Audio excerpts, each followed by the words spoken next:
Folks of the weather, welcome to this episode of Weather Decoded TV. Now, by the end of this episode, I hope that I have transformed you into a Weather Fronts 101 ninja, okay? So, we're only going to go over the very basics in this episode. We're not going to get too complicated, and we're going to make it simple and easy to understand. So, we're going to talk about the difference between a cold front and a warm front. I'm going to talk about the 5 key factors that you can look for when trying to find these fronts on maps. And I'm also going to talk about the conditions, what kind of weather comes with each of these fronts. Okay, so you're going to notice and you're going to really get a good understanding on what the difference between these two fronts are. So with that being said, let's crack right into this episode of Weather Decoded TV.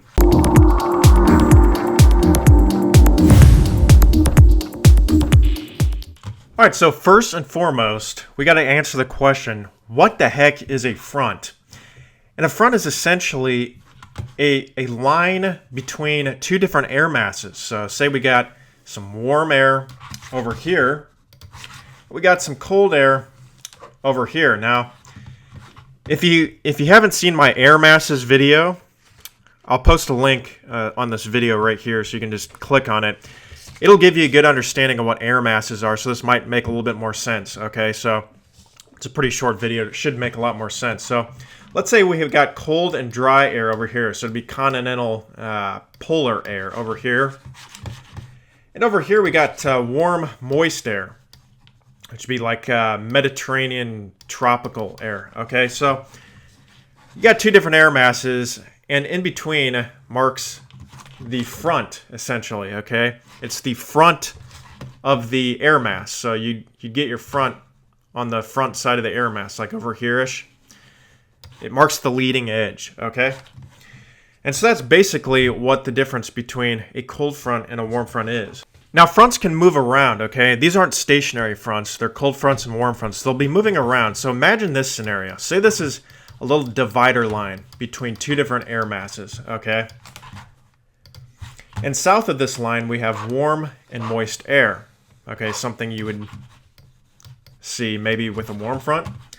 And north of it, you got cold, let's use the right color there, you got cold and dry air north of this line.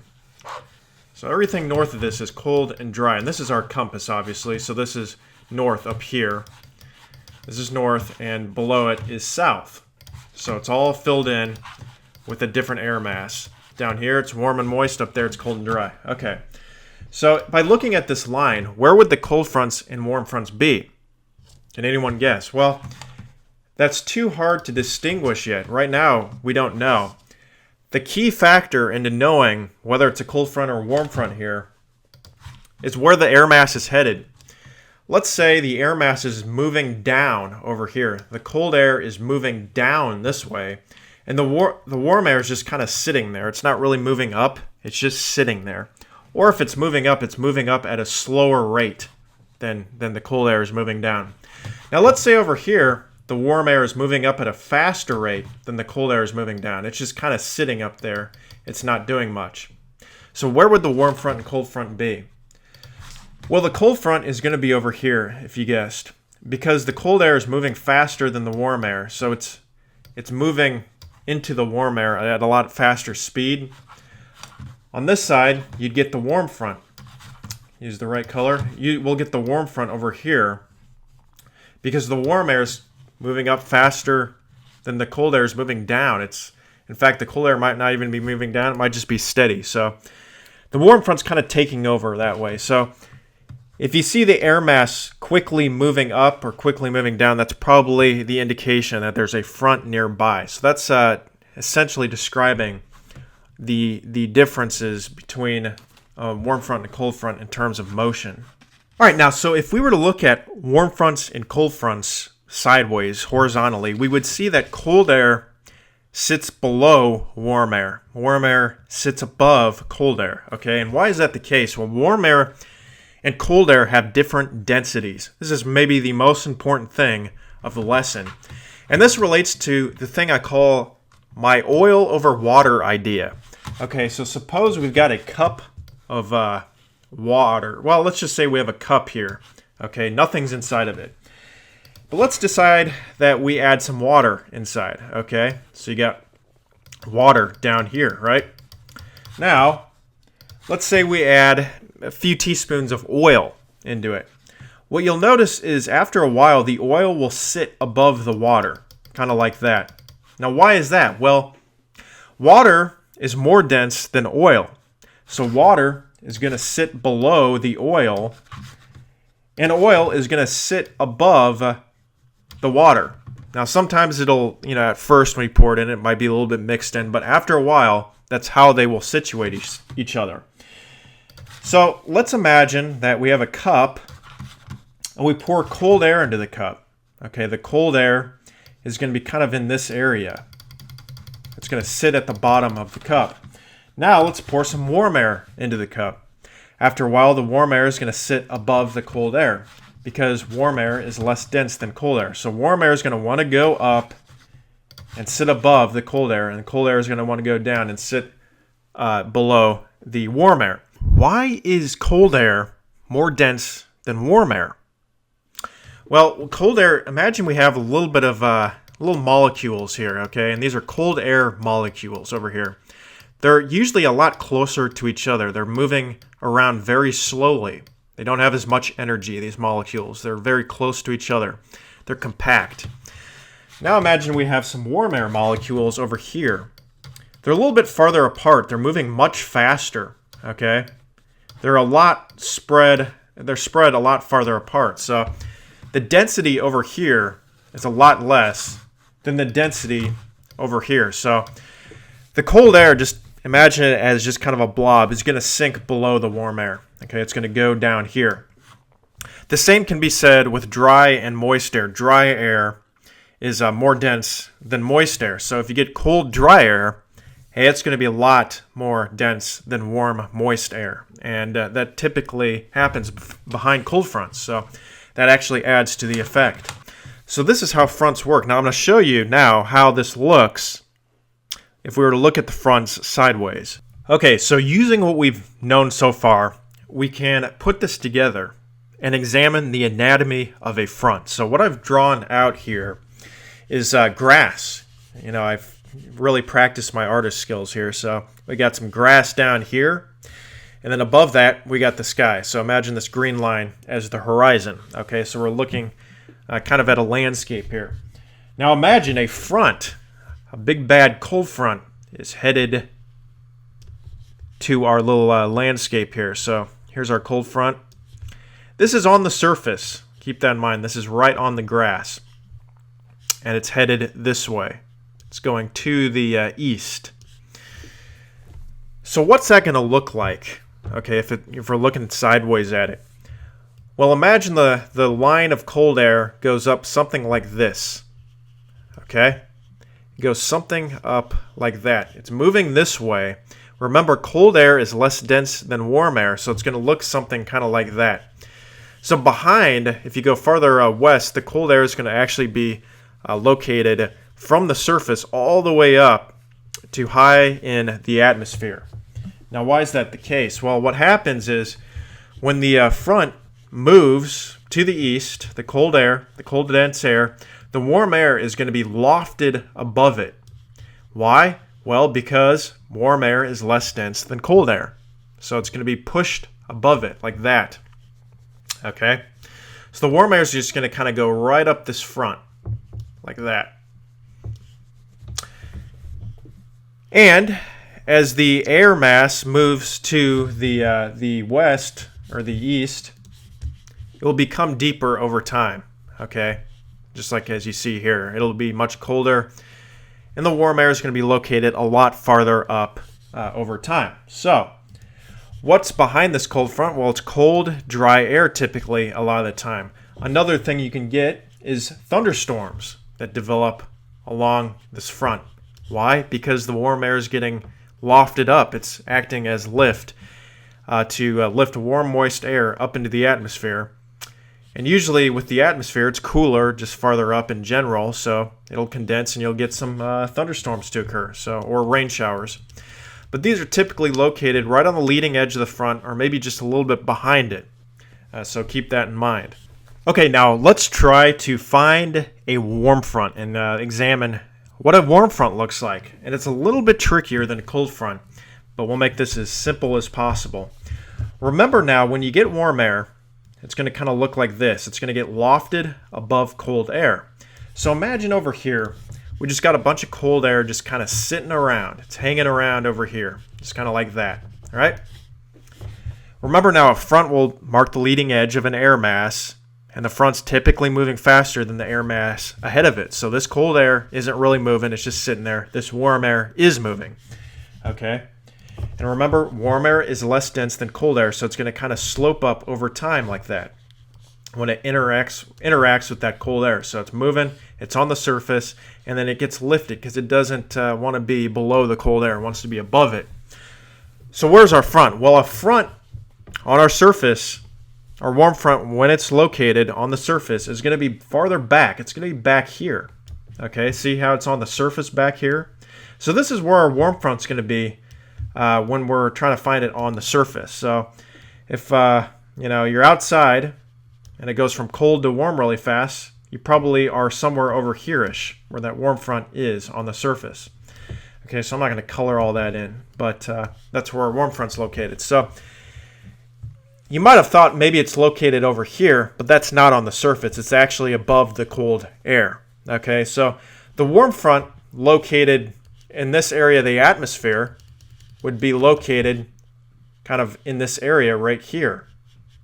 Okay, so if we go farther up, the warm front's going to be located farther ahead of the surface warm front. So if you go 5,000 feet up, it's going to be a little bit further west. Or, yeah, I guess in this case we're going west, whatever. It usually goes north to south, but that's kind of how that works. So ahead of the warm front, you can get kind of ahead of the surface warm front, you can get precipitation to form because you got warm air getting lofted over cold, dry air. So you can get kind of precipitation in this area right here. So that's ahead of the warm front. So if you look at a warm front on the surface, kind of like this, you can get precipitation north of that, like snow, rain. And it typically is not thunderstorms, but sometimes you can get thunderstorms. It's usually rain and snow. And why is that the case? Well, I'll show you here in a second. Now with warm fronts, we'll draw this out again here. Here's our front right here. Warm air is typically more gradually goes over cold air, okay? When we get a warm front, it very gradually kind of slopes upwards like that, okay? And that's why you get more just kind of light precip behind it, just rain and snow behind it. And it takes a while. It could be really far back behind the cold front or warm front. With cold fronts, the slope is typically a little bit sharper. So let's say we have a cold front going this way. And no particular order here. We just got a really sharp slope with it, okay? So the warm air ahead of it is just, the warm air is just kind of sitting out there. It's going to be sloped upwards a little bit quicker because that cold front's coming in with a little bit more force. And with that, you're going to get storms right kind of along the front if it's sloped up very high. If it's sloped up a little bit lower, or the slope is a little bit more gradual, you might get storms a little bit farther behind. Okay, it's going to take a little bit longer for that warm air to make its way upwards. That's why warm fronts, you'll get precip a little bit farther behind it, or it'll gradually get a little bit more intense. So that's just kind of demonstrating the slopes of these two fronts. Cold air, it's a little bit sharper. The molecules are more dense. They kind of come in like a shovel, scooping up precipitation. Warm air is a little bit, a little less sharp, and it gradually goes up over time. All right, now we're going to examine the 5 key factors to look for when trying to find a warm front and a cold front. What kind of conditions, weather conditions, happen along these fronts and behind them. With a warm front, the warm air is going to be located behind the front. So look for warm air behind the front. I'm going to draw it out here. Here's our warm front right here. You're going to have warm air behind it. Okay, and ahead of it, it's going to be cooler. You're going to have moist air behind it. So the air is going to be more moist behind the front. This stands for moisture. Winds are going to be typically along the east along the warm front. So they're usually going to be south behind the front. Okay, south like that. They're going to come up from the south, but they're going to start to turn to the east along the warm front. So look for winds just to kind of curl to the east like that. Your warm front's probably going to be kind of in that area. Okay, so they'll go from the east. Okay, over here. Over here is east. You're going to get clouds and precip north of the warm front. So usually a little bit farther behind it, but you'll get a nice little large area of clouds and precipitation. It's not always precipitation, but usually it's going to be cloudy. And you'll sometimes get precipitation as well. It's also going to be located east of the surface low pressure system. So we got our low pressure system over here. It's going to be located a lot of the times east of it. Sometimes it can be a little bit further up, sometimes a little bit further down, but in general it's going to be to the east of the low pressure system. Okay. Now let's look for a cold front here. Here's our cold front right here. And there's our cold front. Another thing I forgot to mention is warm fronts a lot of the time will be they'll look like that. They'll be kind of horizontal, east to west. Again, they can kind of vary, but they'll be like that. And a lot of the time, cold fronts will be kind of diagonal, north, east to southwest, kind of like that. But again, that can vary quite a bit. So that's just a little extra hint you can look for when examining fronts. So we'll go over the 5 key factors of a cold front. Colder air is typically behind it. Okay, so you're going to get colder air behind the front. Our front is moving this way.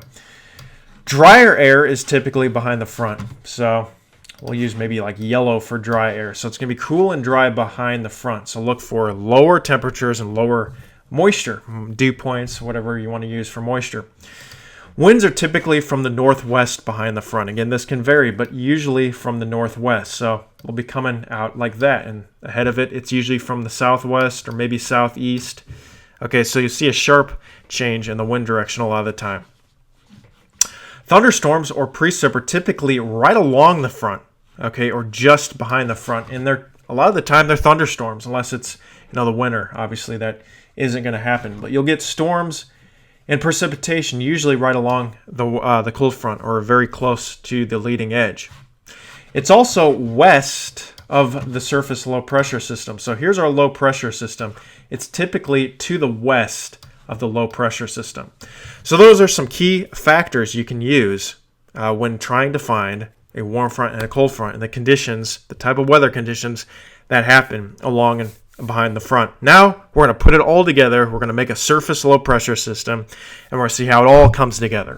Alrighty, it's time to put the whole shebang together here. We got a little low pressure system right here. I drew up a little low pressure system.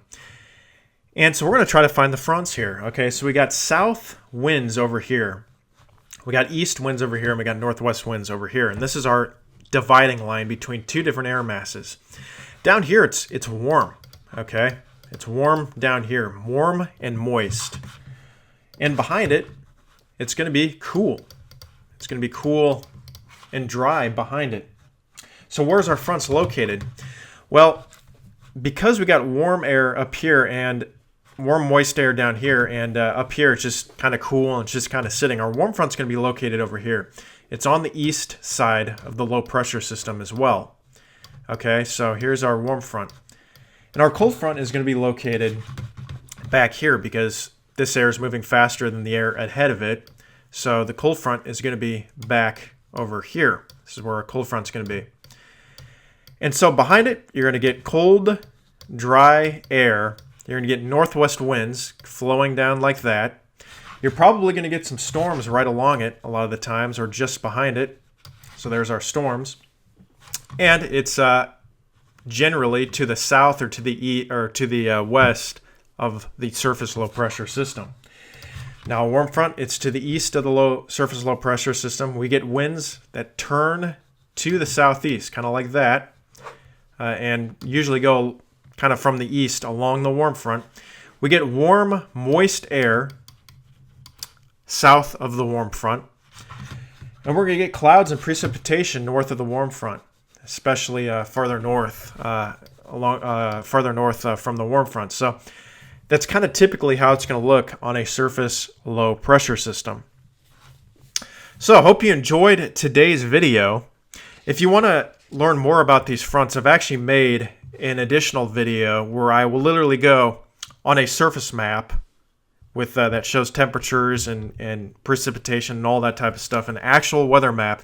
And I'm going to break down and I'm going to show you where these hidden fronts are located. So I'm going to unlock the secret locations of these warm fronts in this video. And it's over May 25th, 2012. We do a case study. And so I talk about that there. So go ahead and check that out if you want to learn about that. And also, if you're a weather enthusiast and wants to further your forecasting skills and wants to learn more about these weather phenomenon, and if you want to receive a forecast, go ahead and subscribe. Find the subscribe button right here. Go ahead and click on that subscribe. I'm going to be making more of these tutorials. I'm going to be making weather forecast videos across the country, and they are all just for you to come and check out. So go ahead and subscribe there. And after you're done with that, go ahead and follow me on Facebook below. I've posted a link below. Follow me on Facebook. I'm doing this thing called Weather and Coffee, maybe a few times a week, where we go live on Facebook. I talk about the weather across the United States, and I answer some weather questions. We talk about forecasts, we talk about weather news, and I answer some of your questions. So if you've been wanting to know something about the weather, now's your chance to ask me. So go ahead and follow me on Facebook when you're done with that. So go ahead and subscribe, then follow me on Facebook. Hope you enjoyed today's video, and I'll see you soon.